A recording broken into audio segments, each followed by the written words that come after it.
Howdy y'all, welcome back to the Fiber Fortress and to our Throwback Summer Week 1 project.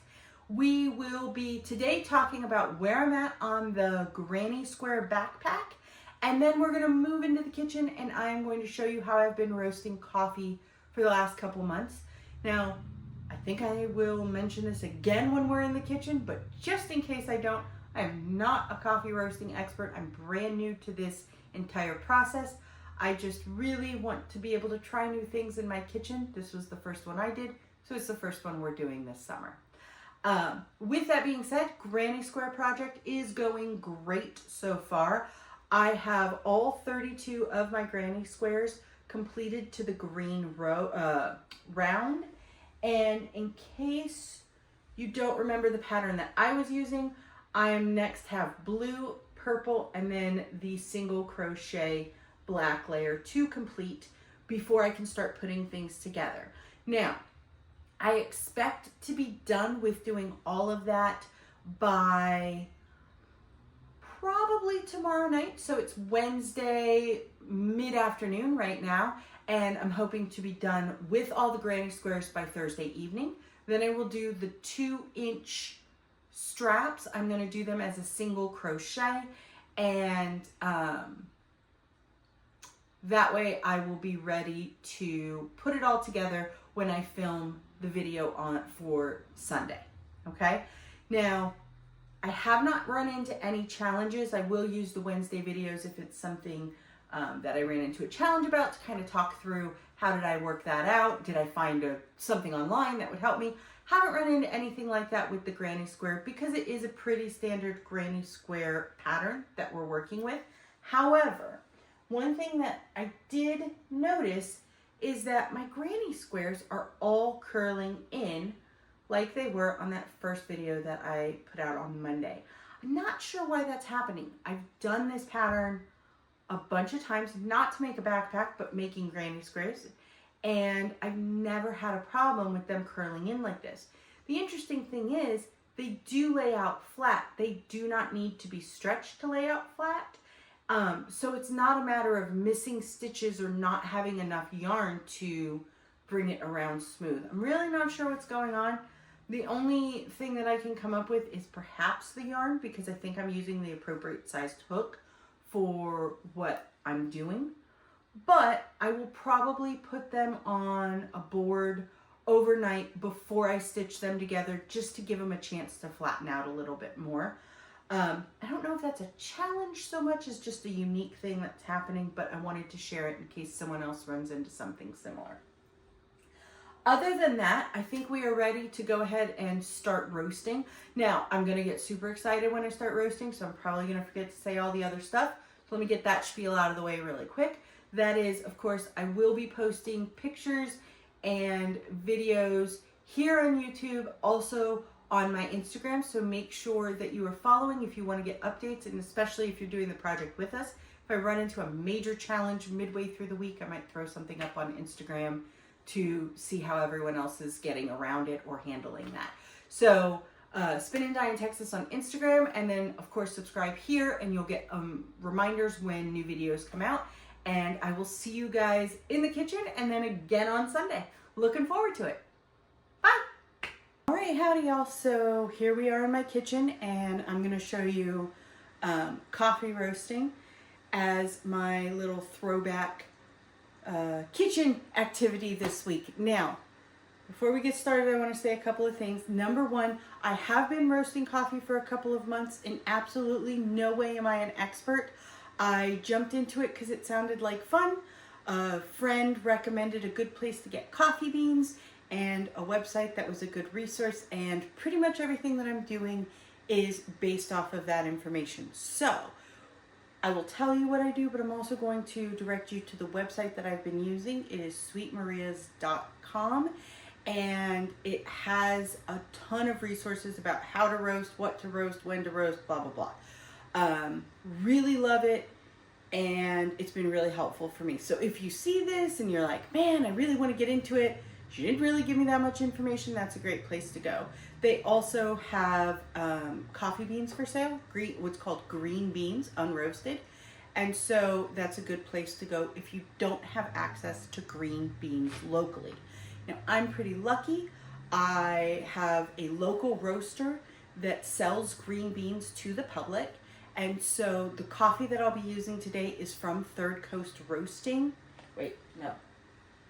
Third Coast Coffee. Now here's a big surprise. I'm not sponsored. So it's okay that I get business names wrong sometimes, but it also means that I'm just telling you so that you know what materials I'm using. If you choose to use them, that's great. There's no obligation, of course, and they have no idea who I am. I just like the product and the processes that they put out there. Now, what do you need to do this? We are going to be using today a digital scale to measure out how many beans we're roasting. I like to roast between 8 and 10 ounces of beans at a time. I feel like the roasting method that I use supports that amount, and I don't go through it in a single day, so I'm not constantly having to roast coffee. Although I wouldn't mind because it does smell pretty good. Now, I have my green coffee beans, and I'll give you a better look at those beans in just a minute. We have a fine sieve, which we use for cooling the beans after they've been roasted. And I also have a container to put my roasted beans in once they have cooled off. Now this container is pretty cool. It has a wooden plunger in it. Out it comes. And that allows the beans to stay fresher longer because it's going to reduce the amount of air that's in there. And as you use the beans, when you replace this, you can push it down further and further, pulling out more and more air as needed. So we will be using that one. I'm going to close it up for now because I do have some beans in there still. And last but not least, we need the Whirly Pop. So I do not have an official coffee roaster, which I know sounds weird because I love to jump in with both feet, but I didn't want to do that with this. So the method that I use is the Whirly Pop method. This is a popcorn roaster that, or popcorn popper, I should say, that works on the stove inside. And it's super cheap. It was like, I think $30 or $40, which is a great place to start if this is something you want to try and do, but you aren't willing to jump in with buying a coffee roaster, which is more expensive. So this is the Whirly Pop that we'll be using. You'll get a better view of that in a few minutes. And that brings me to my last point. Coffee roasting is louder than you might expect, particularly with the Whirly Pop method. So if you are watching the video and listening through earbuds, be prepared to adjust the sound. I am going to try and keep the camera from being right on top of the Whirly Pop, but it is a metal on metal scraping-ish sound, so just be prepared for that. Last thing, normally when I roast, I try and have a fan going, a window open, because it does produce a fair amount of smoke as it's roasting. But because we're filming and I do not want you to have trouble hearing me or seeing what's going on, I am going to forego those today, but do know that if you're going to do this inside, make sure to have good ventilation because it does get smoky, and initially the beans give off a little bit more of a green smell and a little bit less of that wonderful rich coffee roast smell that we've all come to love. So with that in mind, I'm going to go ahead, I'm going to move the camera so we can get started and you guys have a better view of what we're doing, and then we will go from there. So I'll see you in just a couple minutes. All right, so got the camera moved over. One other thing that I did not mention is that I do have a notebook where I keep notes on my roasts so that I can improve as I go, because this is something that I've been doing, like I mentioned, for a couple months now. Now, with that being said, if this was something I was doing as a one-off, I don't know that I would have the notebook to make notes, but I like to do it. This will be my 5th roast, and I like to be able to track how I've done so far. So we've got my scale set up. I'm going to turn it on. It should tear automatically. It did not, so we'll tear that out. Nope, it's just still loading. While it's loading up, let me show you the beans. So these are green coffee beans, and you can see they are actually green. And they have a kind of almost soft texture. The smell is a little bit green. It is definitely not as strong as you would expect from coffee, given how familiar we are with the coffee scent. And so these do not have that type of scent to them, and they are much more, I guess silky maybe is the right word. I'm not quite sure. You can make a cup of quote unquote coffee with the green beans. However, I've heard it's very bitter. I have not tried it yet. Doesn't really interest me. I prefer the roasted coffee. So we are going to go ahead and measure out. Now, I have always roasted Colombia coffee beans, but today we're going to try some of this Ethiopian coffee bean because I thought we would try something different. And I want to make sure that these little kitchen videos are something that I'm trying new for the first time as well, and not just always something that I'm an expert on, because that kind of wasn't the point. The point was to try some things that are unexpected, let's say. So I'm going to go ahead and fill this up.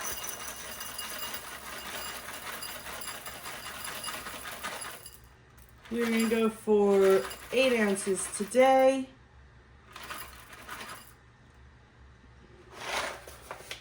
Pull some of that off. All right, so you can see we're a hair over. I'm not going to quibble over a bean. I'm going to roll this closed, my little bag, and we'll go from there. Now, I'm going to get a little cocky here, and I'm going to try something. I'm going to try moving the camera while I'm recording. I hope it doesn't make anyone nauseous. I think we did okay. Okay, so before I pour the beans in here, let me just show you how this works. So, in case you're not familiar, if your family loved movie nights, you've probably seen something similar to this roaster before, but just in case you haven't, let me show you how this works. So, the lid right here attaches to a shaft in the center that has these prongs on the bottom. The prongs keep anything that's in the bowl from touching the bottom for too long because, hang on one second, I'm getting it back in here. There we go. I can turn it with this handle here. So I turn this handle, it's turning this shaft, which turns this gear, and turns those prongs on the inside. The lid locks down. See, that was loud. And that way nothing shifts while we're working and I don't risk burning myself. Then I can check on the beans as we go by just lifting up one side. One last thing that I don't think I mentioned in the first little intro to this video is I do also have a digital thermometer that will allow us to check the temperature as we go. We are aiming for a medium roast today. And pulling up my notes, which again, Sweet Maria's is going to help you out a lot with this information. Don't feel like you have to write down everything that I say here. But we are going to aim for a medium roast got to use the proper language. We're going to aim for a city roast. And city roast is going to be about a 400-degree temperature, give or take. We're also going to look based on color. So that's been my experience so far. But we are going to go ahead and get started. So what I'm going to do is I'm going to pour my beans. Ooh, are they on camera? Yes, they are. I'm going to pour my beans in here. And just to give everyone an idea of what the sound is going to be like, we will be turning like this, it does get squeaky. I might have to turn it, yeah, we'll turn it that way. But I will be turning like this, so just be prepared. We're gonna turn the heat on. As soon as we turn the heat on, we do want to, and I've got it at about a 6, and I am using an electric stove. So once the heat is on, we do want to start turning the prongs so that nothing sits on the bottom for too long. We want everything to be evenly roasted. And if we were to just let it sit like this, the bottoms would be burnt, the tops would still be green. Not a good cup of coffee and not a good scent either. So I'm gonna keep going here. And you can hear how squeaky and scratchy this gets. I hope it's not killing everybody's ears too much. And we're gonna keep going. Now this process does not generally take very long. It's usually about 6 minutes. I have taken up to 10 minutes. That was a little bit more coffee though that I was roasting at the time. This is a smaller batch. So hopefully it will only take about 6 minutes of roasting to get where we need to be, but we'll keep checking it. We're going to give it at least 3 minutes before I open the lid here and take a peek. I do like to turn one direction for a while and then I get bored and I'll go the other way. And I do that, honestly, I don't know if it makes a difference, but I feel like that way it kind of will mix up the pattern of the beans rolling over those prongs and hopefully we'll get a more even roast. Like I said, don't know if it makes any lick of difference at all, but that's how I do it. So while we're waiting, I guess I can talk about some of the other projects that we're going to do that I'm really excited about that I have never tried before, one of which is sweetened condensed milk. I didn't even know that you could get sweetened condensed milk that it wasn't in a can, so I'm really excited to try that one, and making butter in a modern way where I don't have to pull out a butter churn. So those are some other things we'll be doing this summer. I wanted to start with this one because I think it's unique. And also I'm just dying to talk about coffee roasting with other people because I absolutely have loved doing it and I only know one other person that does. So we're gonna keep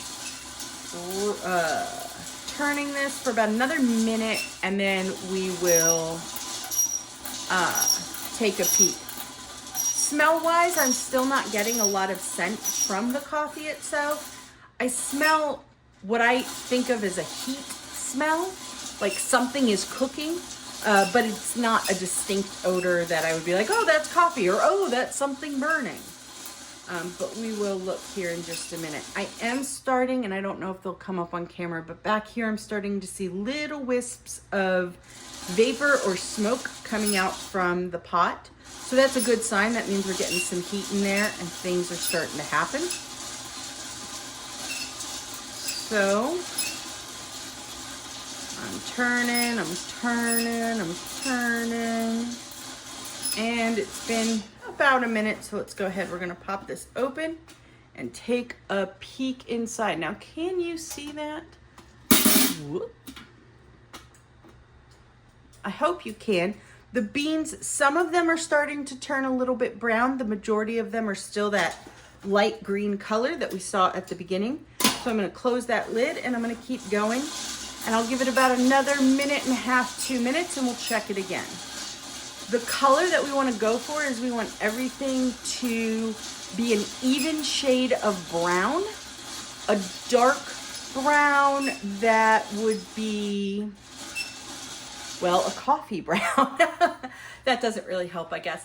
A dark brown, something in the chocolate color family versus a lighter brown like a beige or manila or something like that. So I'm gonna keep going. The smell is starting to get stronger. It does have a savory smell right now.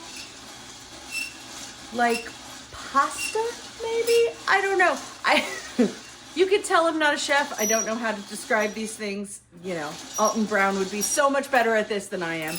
But there's definitely more of a scent coming. It still does not smell like coffee in my house, but we will get there. Don't worry, it's coming. So I'm still turning. You'll notice I do a fairly steady amount of turning of the handle. You can stop for a minute. It's not going to instantly catch on fire and burn it to a crisp, but the more you turn, the more even your roast is going to be. Or at least that's what I've read, and that's been my experience for the few times that I've done this already. So we're going. Sorry for the loud squeaking. Hope everybody's ears are doing okay. And let's take a peek again. All right, so we can see a lot more smoke is coming out.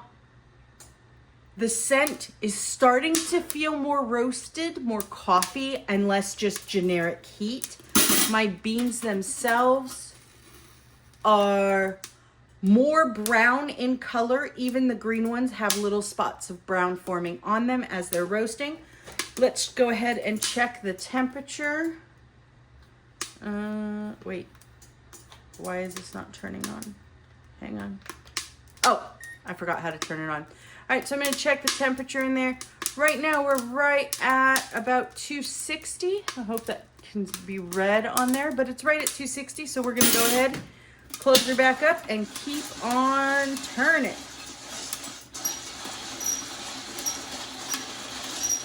Now I have seen people complain about the smell of roasting coffee in their homes because it does char the outside slightly, so you do get a little bit of burn odor underneath the smell of the coffee, and it can be a pervasive smell, especially if you're working in a small space. Why ventilation is important. However, I don't mind the odor. I kind of like it. It feels like my kitchen has been busy all day, which is nice. And I don't associate it with like a terrible meal or something. So I don't mind the odor. You may or may not mind it, but just be prepared with ventilation if you decide to do this. So I'm going to keep turning. Now we're going to start checking more often as well, about once a minute, because things start happening fast the more heat you introduce, and we can see a lot more smoke and condensation is forming. And I do use both of those terms because honestly, that's what's happening. You know, we have the moisture from the beans is cooking out. We get some condensation from that, and then the roasting process is going to cause some smoke as well. Now the smoke is not super heavy. It's not going to change, like, it's not going to burn your eyes or anything probably, but it is a smoke. All right, we got lots coming out. We can look in there and see. You hear that sound? That's called first crack. That means that those beans, the outer shell is cracking on them. We want to hear that. And we can see that everything is looking pretty dark. There's nothing in there that doesn't have color on it. Temperature is currently averaging at 313 degrees, so we are getting close. We're gonna give it another minute and go from there.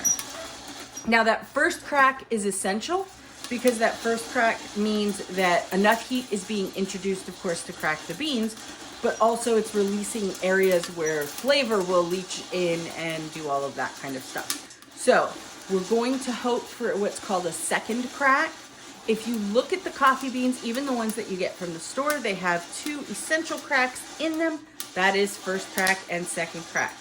They sound different. The first crack is on that outer shell, and so we can hear it. It's very loud if I'm quiet for a minute. All right, so now we want to wait. It's starting to die down. We want to wait for second crack. Second crack is an inner shell that starts to pop, and we want to hear that too.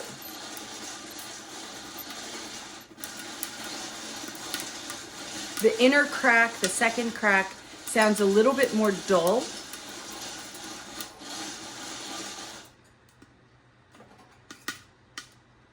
And there we go. I hope you can hear this. It's a very light sound. Since I use a whirly pop, I kind of think of it like when the microwave popcorn starts popping less and you and you turn off your microwave. That's kind of what I feel like. So we are right at 337. Not smelling any burn. The color is not super consistent, but everything is dark. I do have some beans in there that are darker than others. I'm gonna take a peek here. Actually, we're looking pretty good, and I think I might stop here. So I'm hoping that it's coming out on camera, but if not, you'll get another look at the beans in just a moment.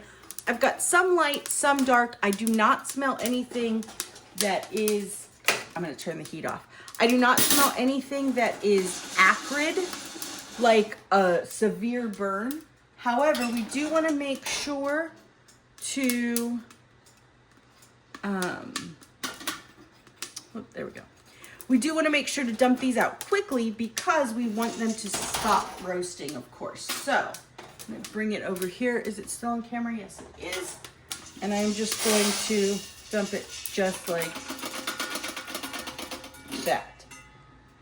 All right, we're gonna set this aside off the burner that had heat, and now you can get a nice good look at those beans. So you can see we have some slight variation in color. This right here is this paper outer hull or shell that we want to now remove. We also want to cool this down as quickly as possible because we don't want it to keep roasting and then end up with burnt beans. So I'm going to move the camera again. We're going to go over the sink and I'll show you how I do that. So see you in just a minute. Okay, so there's a couple different ways to cool off your beans. You don't want to run water over them because we're not making coffee right now, but you definitely want them to cool off. So they do make big fans that you can put underneath. I've also used just a home fan underneath to blow air through to keep it cool while shaking my colander here. But again, that's going to be really loud on camera. So for now, I'm just doing a shake. I am doing it over the sink because I don't know if you can see, but these little hulls will break apart as I'm shaking, and we want them to fall somewhere that's going to be easy to clean. You could probably save the hulls for something like composting or plant fertilizer or something like that. I'm not entirely sure, but definitely it's a natural product, so it could be introduced back into the environment. But since we're cooling this way, I will, for now, not worry about it. Now you can also go in and pick out some of the hulls. I like to do that because I find that they settle at the top as I'm swirling, even when I have the fan going. Now, if you have a fan going, I will say, don't cool inside with the fan, because what's going to happen is all those little papery hull bits are going to fly up and right into your face, not to mention the fact that they will be a pain in the butt to find and clean. You will be finding coffee hulls for days. So, I'm going to keep shaking. And you can see I've still got a decent amount of hull coming out. So I'm just going to keep pulling that out as I go. The beans are still very hot to the touch. Keep in mind these were right at 330 degrees. So they will be hot to the touch. They will burn you if you handle them too much. So do be cautious if you're going to do it. Okay, I'm going to keep going. If you end up with some of those hulls, well, I should say this. In the times I've done this previously, I don't always get all the hulls out. I've never noticed that it affected the flavor of my coffee or the mouthfeel or texture of my coffee at all. So you don't have to stress about it too much, but I wouldn't leave all of them in here because I would imagine at some point you're going to end up getting enough hull that it would affect the flavor, even if it was just in the sense that your coffee's not going to be as strong because a third of what you put in there was just these little papery outer hull bits. So pulled all of that out, and I'm going to keep going.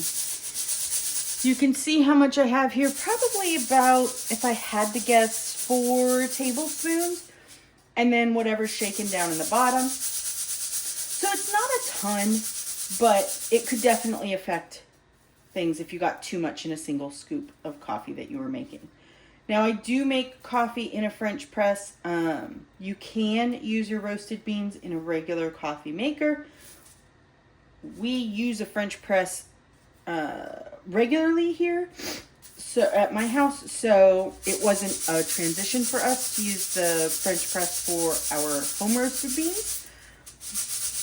But I do like it because you can control the temperature a little bit more, and you end up with a really nice, inviting cup of coffee. Okay, so we've got some more little hulls going in, and you can see I kind of shake and swirl. It's making all those beans move, making airflow in there, cooling things down as I go. The beans are still pretty hot to the touch, but I can handle them now without feeling like I got to drop it really fast. So we are getting it cool. I will do this until I have most of the hulls out, and then I will leave it to set once the temperatures come down enough and cool. Just air cool until it's room temperature. Once it's room temperature, I will put it in the canister that I showed you at the beginning of the video. That canister, I'm sorry, got distracted trying to grab a haul. That canister will hold all of this without a problem. I'll let it sit overnight and then make my first cup of coffee from this roast tomorrow morning. It's a process that I've seen called degassing on the videos and websites that I've watched and read, and it's basically letting any of the gases that are still in the coffee to release out, so you get less of a bitter flavor. My friend that also roasts says he likes to make a cup with the beans while they're still warm, and has never had a problem with not degassing his beans. So I'm not sure how required it is in the process, but I do it because why not? It hurts nothing. For me, because this is my special coffee. It's not my everyday coffee. At least not yet.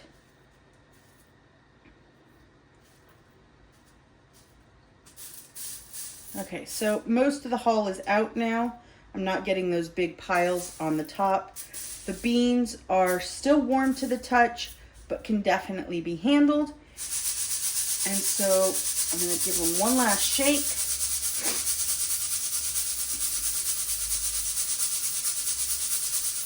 Okay, and let's just take a look at that roast. So my roast is not super even. You can see we've got a lot of different colors of the beans. I have found that I like a little bit of variation. I think it maybe gives more depth of flavor to the coffee, or maybe I'm just not very good at this and I'm happy with what I get. Could be either or, and I will accept both as an option. But I am happy with the color that I got. It's not too dark. One thing I have noticed is when you get coffee beans from the store, they always have a real high shine on them. And I always assumed that was the oils from the beans themselves sitting on top from the roasting process, and I kind of always associated that with nicer coffees. However, I've noticed from roasting my own beans that that does not happen. They are very matte in color, and that makes so much more sense than having all those flavors be on the outside of the bean. I don't know what causes the shininess from mass-produced coffee versus this. Like I said, haven't been doing this that long, not an expert, but that's my little observation there. So I'm gonna let this sit and cool, then I will pour it into the canister, put that plunger in and let it degas overnight. And then tomorrow I will make a cup. I will try and at least get some pictures, hopefully a short video that I can include in Sunday's wrap up of the week video. And so you can get an idea of what the coffee looks like. But overall, it smells rich. It does have a distinct roasted scent to it. And it does now have a coffee scent to it. So I'm no longer getting those green notes that I was getting at the beginning when it first started roasting, or the very minimal scent that I got from the beans with no heat added at all. This is definitely a coffee scent that you should be getting now. So that's where we're at, and I will see you for the cut. You know what? Forget it. I'm just gonna film this, and then tomorrow I will film a quick add-on of me drinking the coffee, so you'll get that at the end of this video. So don't worry, it's coming. So far for the week, we are about halfway through completing the backpack. We've got our coffee here, and we will be enjoying a nice hot cup tomorrow while I finish up those granny squares. All right, talk to you then. Bye.